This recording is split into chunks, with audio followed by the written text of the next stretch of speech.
Kita nyo yung makulimlim. Ayan. Eh, sana sa darating na Pasko New Year hindi umulan. So agenda natin mga kalakbay is kaabit tayo ng tank grip dito from Forma Bike Point. So matagal na to, almost 5 months na to nandito sa akin. Then yung ayaw ko na tawag dito, carbon siya. Ito, tignan natin. Yan, carbon from Indonesia na nilalagay dito sa side na to para just in case na tumumba, ito yung unang sasalin. And yun, kaya late ko na ipalagay kasi papaceramic na natin itong ating CX4RR. So abangan nyo guys, isisingit ko lang to. So ngayon install na natin tong muna. Ito muna unahin natin magkabilaan. Kunin na natin tong stock grip at yung side grip nya. Ayan. Bubuksan na natin. Ayan. Carbon lodi. So dito yan. So ganito. So just in case ito. Ayan. Yan yung forma nya. Pangit man, pero okay na sa akin. Pero yan, yung ganyan yung ating ganyan style yung ikakit natin. So una, lilinisin muna natin ang alcohol sa mga i-decrease natin yung mga oil. Ayan, pati yung kamay natin.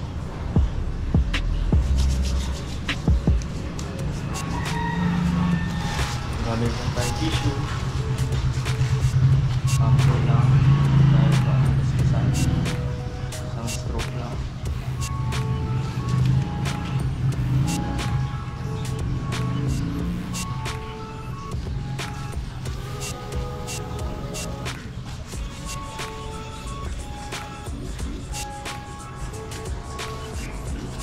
So isa pa. Make sure na natin tayo isang ating.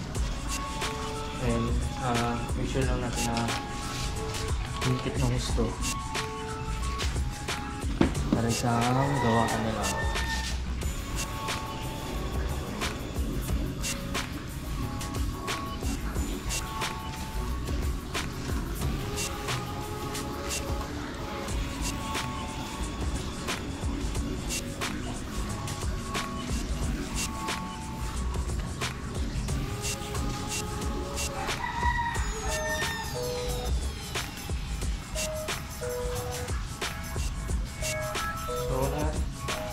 Mga 3M.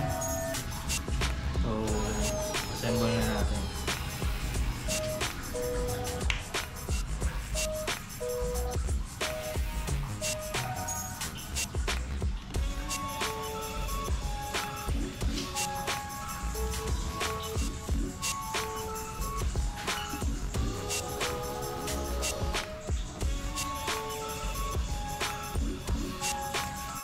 So ayan na siya mga kalakbay. Wait natin. So kailan nyo lang hilutin talaga ng gusto.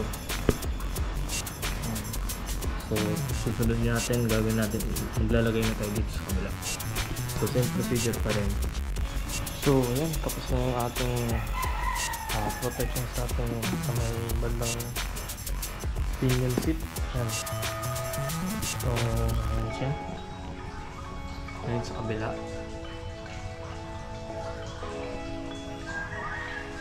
Ito naman yung tsura niya. So added protection na to, legit carbon.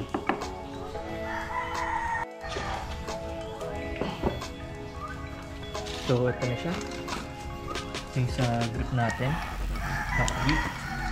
Yung sa medyo lower side. Ito yung sa may side ng ating tanke. Ayan. So shoutout Forma Bike Point, si Sir Oms. Ayan.